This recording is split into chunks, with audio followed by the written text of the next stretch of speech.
Có một sự thật trong cuộc sống mà càng trưởng thành, con người ta càng dễ nhận ra, đôi khi người khiến bạn mệt mỏi nhất trên con đường đi đến thành công lại không phải là người xa lạ, mà chính là những người rất quen thuộc với bạn. Đó có thể là một người anh em họ hàng, một người hàng xóm, một người từng ngồi cùng mâm cơm, từng biết gia đình bạn nghèo khó ra sao, từng chứng kiến những ngày bạn chưa có gì trong tay. Khi bạn còn khó khăn, họ có thể thương bạn, hỏi han bạn, động viên bạn. Nhưng khi bạn bắt đầu thay đổi, bắt đầu kiếm được tiền, bắt đầu có những bước tiến trong cuộc sống, thái độ của một số người cũng bắt đầu thay đổi theo. Họ không còn nhìn bạn bằng ánh mắt giống như trước.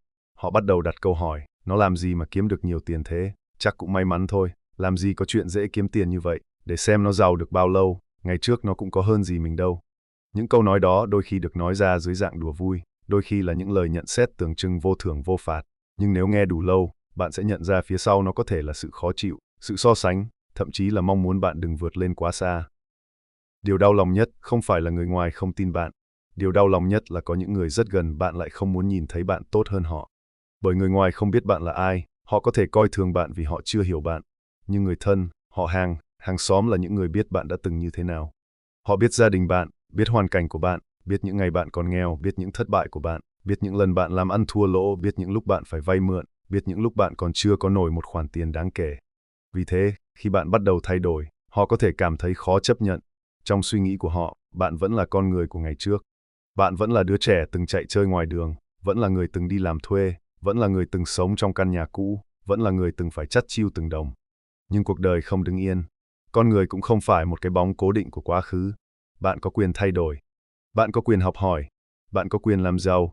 Bạn có quyền bước ra khỏi hoàn cảnh cũ và xây dựng một cuộc đời hoàn toàn khác. Thế nhưng có một điều rất kỳ lạ trong tâm lý con người. Chúng ta thường dễ chấp nhận thành công của một người ở rất xa hơn là thành công của một người ở ngay bên cạnh. Bạn có thể nhìn một người nổi tiếng kiếm được hàng trăm tỷ và nói rằng người ta giỏi thật. Bạn có thể nhìn một doanh nhân thành công và ngưỡng mộ họ. Nhưng nếu một người hàng xóm từng nghèo giống mình đột nhiên xây được một căn nhà đẹp, mua được một chiếc xe tốt, mở được một công việc kinh doanh thuận lợi, nhiều người lại bắt đầu hỏi, không biết tiền ở đâu ra. Tại sao lại như vậy? Bởi vì khi thành công của một người ở quá xa, nó không đe dọa cảm giác của chúng ta. Nhưng khi người đứng ngay bên cạnh vươn lên, thành công của họ trở thành một chiếc gương phản chiếu cuộc sống của chính mình. Nó khiến người khác phải tự hỏi, tại sao nó làm được mà mình chưa làm được? Và thay vì đối diện với câu hỏi đó, một số người chọn cách hạ thấp người khác để cảm thấy dễ chịu hơn với chính mình. Đây là điều bạn cần hiểu để không bị tổn thương quá nhiều. Không phải tất cả những người nói xấu bạn đều xấu. Không phải tất cả những người không vui khi thấy bạn thành công đều là kẻ thù. Có người chỉ đang bất mãn với cuộc sống của chính họ. Có người đang mang trong lòng sự tự ti. Có người nhìn thấy bạn tiến lên và vô thức cảm thấy mình đang bị bỏ lại. Có người không ghét bạn, nhưng họ không biết cách vui mừng trước thành công của bạn. Có người từng quen với việc bạn ở cùng một vị trí với họ, nên khi bạn thay đổi, họ cảm thấy mất cân bằng. Và cũng có những người thực sự không muốn bạn thành công, bởi họ sợ rằng khi bạn giàu hơn, giỏi hơn, có vị trí hơn, bạn sẽ không còn cần đến họ nữa. Con người đôi khi sợ mất đi quyền kiểm soát hơn là sợ mất đi tình cảm.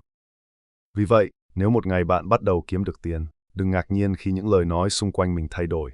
Khi bạn chưa có gì, người ta thường hỏi, bao giờ lấy vợ, bao giờ mua nhà, bao giờ làm ăn khá lên.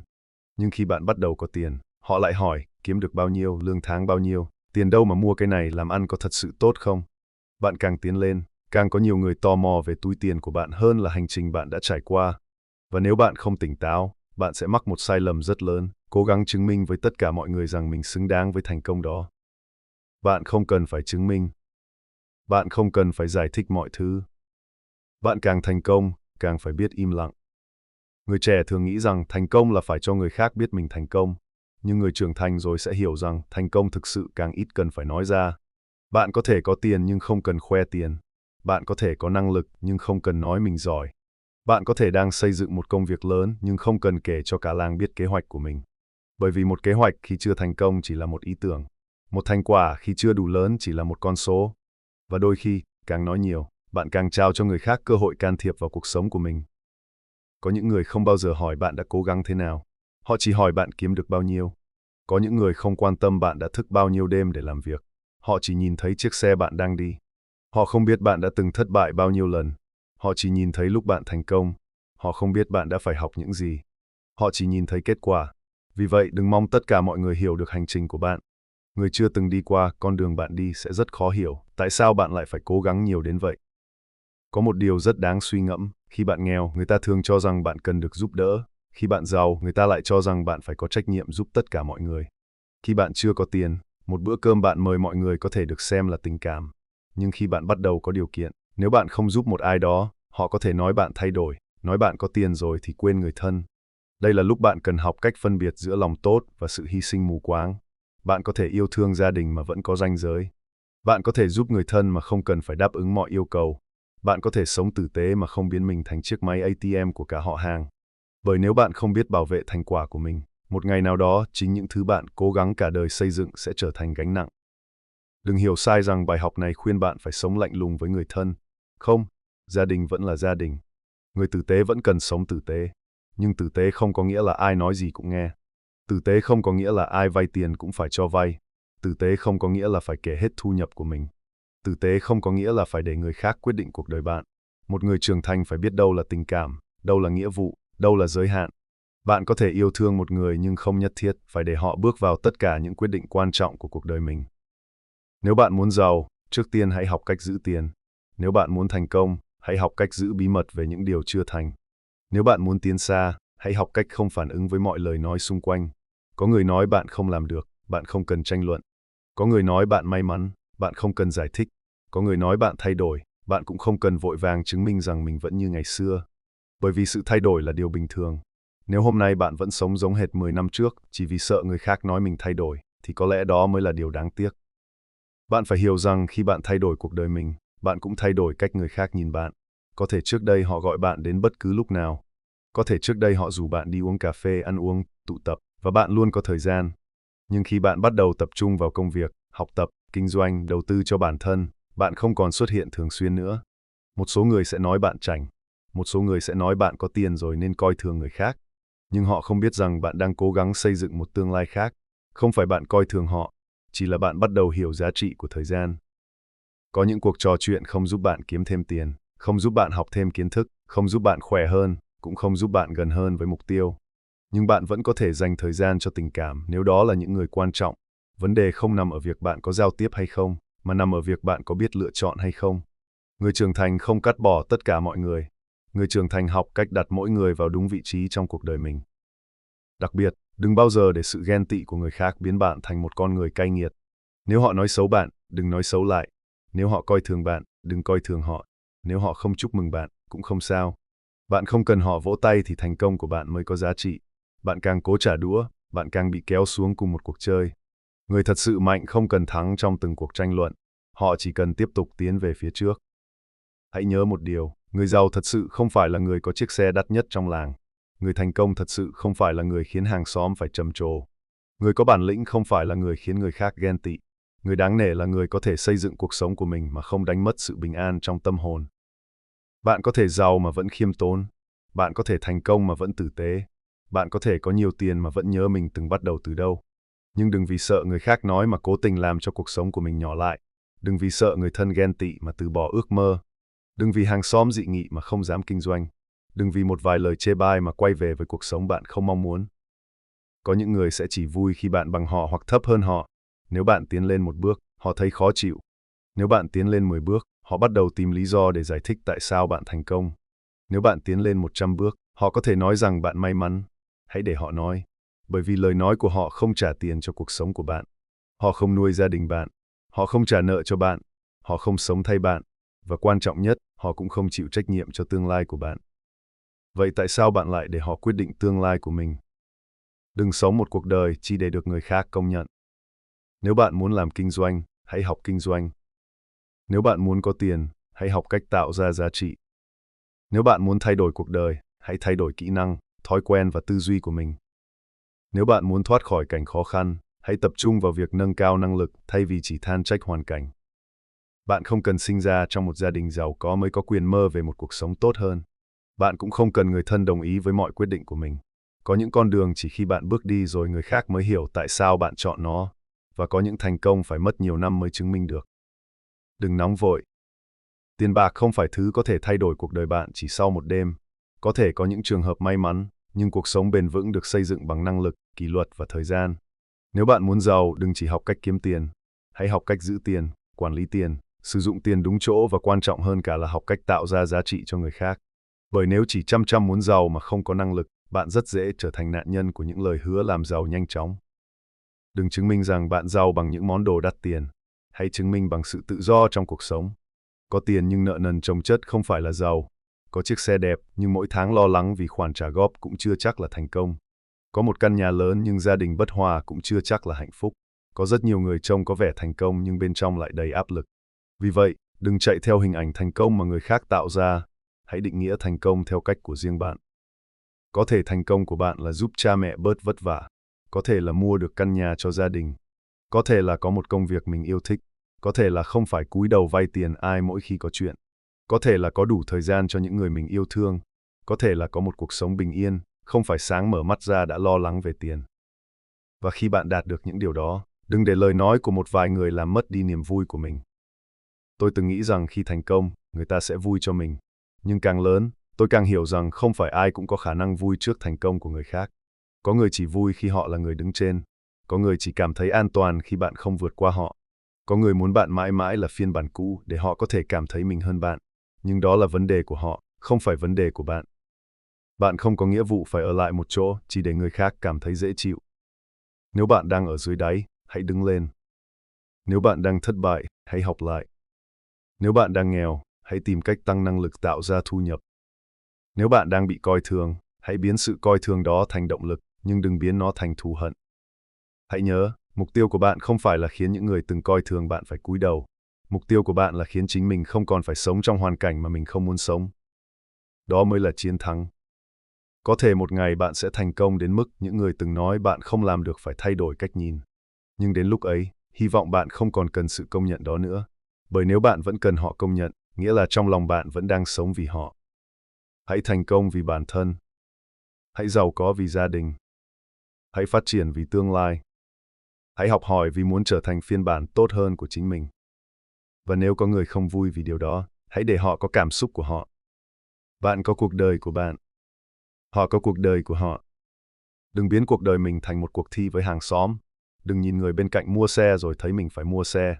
Đừng thấy họ xây nhà rồi nghĩ mình phải xây nhà. Đừng thấy người khác kiếm được tiền rồi nóng vội tìm cách kiếm tiền bằng mọi giá.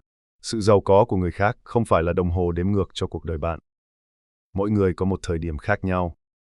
Có người thành công ở tuổi 20. Có người ở tuổi 30. Có người 40 mới bắt đầu. Có người từng thất bại rất nhiều lần rồi mới tìm được con đường phù hợp. Bạn không cần phải đi đúng tốc độ của người khác. Bạn chỉ cần không ngừng tiến lên. Và nếu bạn thực sự muốn thay đổi cuộc đời, hãy tập trung vào 3 thứ: năng lực, kỷ luật và thời gian. Năng lực giúp bạn tạo ra giá trị. Kỷ luật giúp bạn không bỏ cuộc giữa chừng. Thời gian biến những nỗ lực nhỏ thành kết quả lớn. Không có con đường nào bền vững chỉ dựa vào may mắn. Có một câu rất đáng nhớ, muốn biết ai thật lòng với mình, hãy nhìn cách họ phản ứng khi mình thành công. Khi bạn thất bại, rất nhiều người có thể an ủi. Nhưng khi bạn thành công, người thật lòng mới là người có thể vui cho bạn mà không cần phải so sánh bản thân với bạn. Họ không hỏi tại sao bạn hơn họ. Họ không tìm cách hạ thấp thành quả của bạn. Họ không nói những câu khiến bạn cảm thấy có lỗi vì mình đang sống tốt hơn. Họ đơn giản là chúc mừng bạn. Hãy trân trọng những người như vậy. Không cần nhiều. Một vài người thật lòng còn quý hơn cả một đám đông chỉ xuất hiện khi họ cần bạn.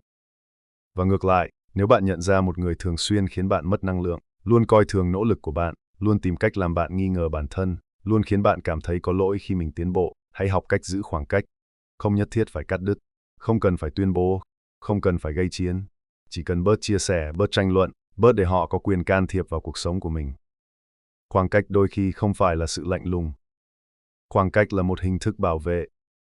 Bảo vệ thời gian. Bảo vệ năng lượng. Bảo vệ mục tiêu. Bảo vệ những gì bạn đang cố gắng xây dựng. Bạn không thể kiểm soát miệng của người khác, nhưng bạn có thể kiểm soát đôi tai của mình. Người ta có thể nói bất cứ điều gì, nhưng bạn có quyền lựa chọn điều gì đáng để nghe. Người ta có thể nghi ngờ bạn, nhưng bạn có quyền tiếp tục tin vào con đường của mình. Người ta có thể cười bạn hôm nay, nhưng họ không biết ngày mai sẽ như thế nào. Và cũng đừng quên một điều, đôi khi người cản đường bạn không phải người khác, mà chính là nỗi sợ bên trong bạn. Bạn sợ người thân nói, bạn sợ hàng xóm cười, bạn sợ thất bại rồi bị đem ra bàn tán. Bạn sợ bắt đầu rồi không thành công, bạn sợ mình khác biệt. Nhưng nếu cứ sống như vậy, bạn sẽ mãi mãi bị nhốt trong chiếc lồng mang tên người khác nghĩ gì về tôi. Cuộc đời quá ngắn để sống theo ánh mắt của người khác. Nếu bạn có một ước mơ chính đáng, hãy theo đuổi nó. Nếu bạn muốn học một nghề mới, hãy học. Nếu bạn muốn bắt đầu một công việc kinh doanh nhỏ, hãy nghiên cứu kỹ rồi bắt đầu trong khả năng của mình. Nếu bạn muốn thay đổi cuộc sống, hãy bắt đầu từ hôm nay. Không cần phải nói cho tất cả mọi người biết. Cứ làm, cứ học, cứ sửa sai. Cứ tiến lên. Đến một ngày, kết quả sẽ nói thay bạn. Và khi thành công đến, hãy nhớ mình từng là ai. Đừng trở thành kiểu người mà ngày xưa chính bạn từng ghét. Đừng vì từng bị người khác coi thường mà sau này quay lại coi thường người khác. Đừng vì từng nghèo mà khi có tiền lại khinh người nghèo. Đừng vì từng bị người thân không ủng hộ mà sau này từ chối tất cả những người đang cần một lời động viên chân thành. Thành công đẹp nhất không phải là khi bạn đứng thật cao và nhìn xuống những người ở dưới. Thành công đẹp nhất là khi bạn đứng cao hơn nhưng vẫn nhớ mình từng đứng ở đâu. Bạn có thể giàu hơn nhưng đừng mất nhân cách. Bạn có thể giỏi hơn nhưng đừng mất khiêm tốn. Bạn có thể có nhiều tiền hơn nhưng đừng để tiền mua mất sự bình yên. Bạn có thể không còn sống chung với những người từng làm bạn tổn thương, nhưng hãy bước đi trong bình thản. Bởi cuối cùng, cuộc đời không phải một cuộc chiến giữa bạn và họ. Cuộc đời là hành trình giữa bạn của ngày hôm qua và bạn của ngày hôm nay. Nếu hôm nay bạn tốt hơn hôm qua một chút, bạn đã thắng. Nếu hôm nay bạn biết thêm một điều, bạn đã tiến lên. Nếu hôm nay bạn kiếm được một khoản tiền bằng chính năng lực của mình, đó là một bước tiến. Nếu hôm nay bạn biết kiểm soát cảm xúc thay vì nổi giận trước lời nói của người khác, đó cũng là một thành công. Nếu hôm nay bạn không bỏ cuộc dù mọi thứ chưa thuận lợi, đó là bản lĩnh. Vì vậy, nếu bạn đang nghe những lời bàn tán từ họ hàng xóm, bạn bè hay bất kỳ ai xung quanh, hãy bình tĩnh. Không phải lời nói nào cũng đáng để bạn phản ứng. Có những lời chỉ cần nghe rồi để nó trôi qua. Có những người chỉ cần mỉm cười rồi bước tiếp. Bạn càng giải thích với tất cả mọi người, bạn càng mệt mỏi. Hãy dành năng lượng đó để làm việc. Một ngày có 24 giờ. Bạn có thể dùng vài giờ để tranh cãi với người không thích mình. Hoặc bạn có thể dùng vài giờ đó để học một kỹ năng mới. Bạn có thể dành cả tối để đọc những lời bình luận tiêu cực.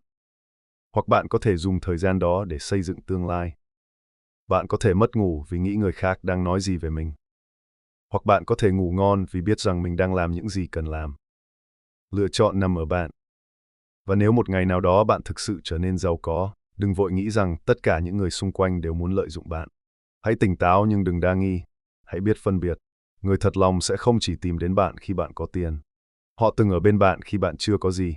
Họ quan tâm đến con người bạn, chứ không chỉ quan tâm đến những gì bạn có thể mang lại. Hãy giữ những người đó thật gần. Còn với những người chỉ xuất hiện khi bạn có tiền, chỉ hỏi bạn vay được bao nhiêu, chỉ tìm đến khi cần giúp đỡ, bạn có quyền nói không? Một chữ không đúng lúc có thể bảo vệ cả một mối quan hệ khỏi trở thành sự lợi dụng. Và nếu một mối quan hệ chỉ tồn tại khi bạn đồng ý cho họ tiền hoặc lợi ích, thì có lẽ đó không phải là tình thân như bạn vẫn nghĩ. Cuộc sống này rất lạ. Khi bạn nghèo, người ta có thể thương bạn vì họ nghĩ bạn cần họ. Khi bạn thành công, họ có thể khó chịu vì họ nghĩ bạn không còn cần họ nữa. Nhưng người thật lòng sẽ không nghĩ như vậy. Người thật lòng sẽ nhìn bạn thành công và nói, tốt quá, cuối cùng nó cũng làm được. Người thật lòng sẽ vui khi thấy bạn thoát khỏi khó khăn.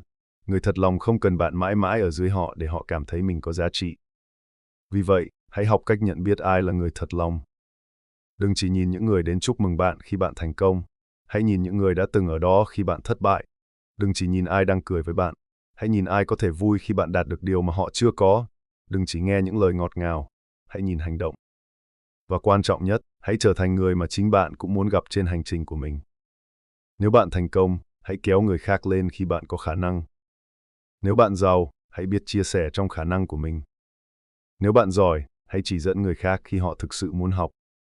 Nhưng đừng cứu những người không muốn tự đứng lên. Bạn có thể đưa tay cho một người đang cố gắng, nhưng bạn không thể sống thay cuộc đời của họ. Bạn có thể giúp gia đình, nhưng bạn không thể chịu trách nhiệm cho mọi lựa chọn của tất cả người thân. Bạn có thể tử tế, nhưng bạn cũng phải biết bảo vệ chính mình. Đó không phải ích kỷ. Đó là trưởng thành. Và đến cuối cùng, nếu có một bài học lớn nhất từ tất cả những điều này, thì đó là đừng để sự nhỏ bé của người khác làm giới hạn cuộc đời bạn. Có người chỉ nhìn thấy những gì bạn từng là, nhưng bạn phải nhìn thấy những gì mình có thể trở thành. Có người nhớ mãi phiên bản nghèo khó của bạn, nhưng bạn không có nghĩa vụ phải sống mãi trong phiên bản đó. Có người muốn bạn ở nguyên vị trí cũ để họ cảm thấy an toàn, nhưng bạn không sinh ra để làm cho người khác cảm thấy an toàn bằng cách hy sinh tương lai của mình. Bạn chỉ có một cuộc đời. Hãy sống nó cho tử tế. Hãy làm việc chăm chỉ. Hãy học cách kiếm tiền bằng năng lực. Hãy biết giữ tiền bằng kỷ luật. Hãy biết bảo vệ gia đình. Hãy biết chọn bạn mà chơi. Hãy biết giữ khoảng cách với những người khiến bạn mất phương hướng. Và nếu một ngày bạn thành công, hãy bình tĩnh, đừng khoe, đừng trả thù. Đừng cố làm cho những người từng coi thường bạn phải hối hận. Cứ sống tốt. Cứ tiến lên. Cứ để thời gian làm công việc của nó. Bởi có những câu trả lời không thể nói bằng lời. Chỉ có thể trả lời bằng một cuộc đời tốt hơn. Ngày hôm nay họ có thể cười bạn. Ngày mai họ có thể nghi ngờ bạn. Một năm nữa họ có thể vẫn không tin bạn. Không sao cả. Bạn không cần họ tin. Bạn chỉ cần chính mình không bỏ cuộc.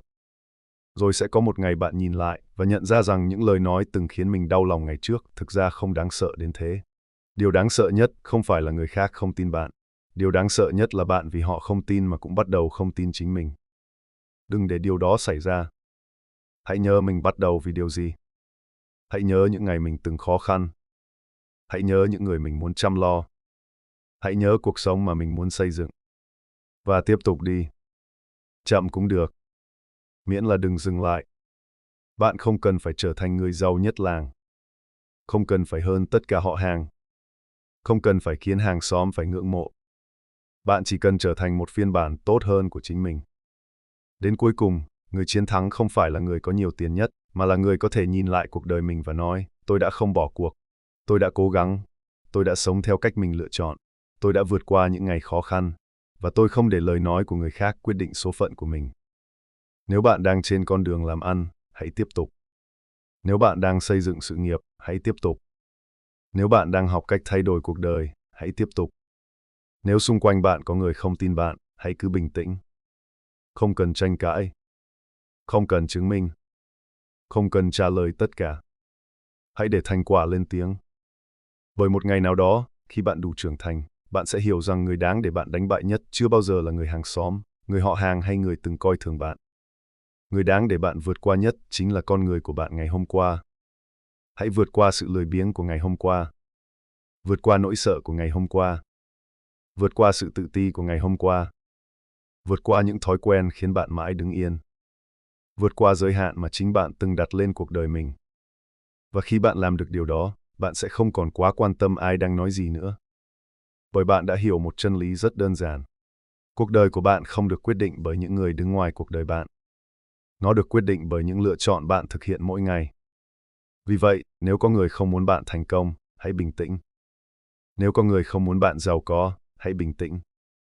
Nếu có người từng coi thường bạn, hãy bình tĩnh. Đừng ghét họ. Đừng trả thù họ. Đừng sống vì họ. Hãy sống tốt hơn. Hãy làm việc tốt hơn. Hãy trưởng thành hơn. Hãy mạnh mẽ hơn. Và một ngày nào đó, bạn sẽ nhận ra rằng điều tuyệt vời nhất không phải là khiến họ phải công nhận bạn, mà là bạn đã đi được xa đến mức sự công nhận của họ không còn quan trọng nữa. Đó mới là tự do. Đó mới là thành công. Và đó cũng chính là lúc bạn thật sự giàu có, không chỉ giàu về tiền bạc, mà còn giàu về bản lĩnh, trí tuệ, kinh nghiệm, lòng tự trọng và sự bình yên trong tâm hồn. Hãy nhớ, người khác có thể không muốn bạn thành công, nhưng không ai có thể ngăn bạn tiến lên nếu bạn không tự bỏ cuộc. Cứ đi, cứ học, cứ làm, cứ sống tử tế. Cứ âm thầm xây dựng. Và rồi thời gian sẽ cho bạn câu trả lời. Không phải bằng lời nói, mà bằng chính cuộc đời bạn.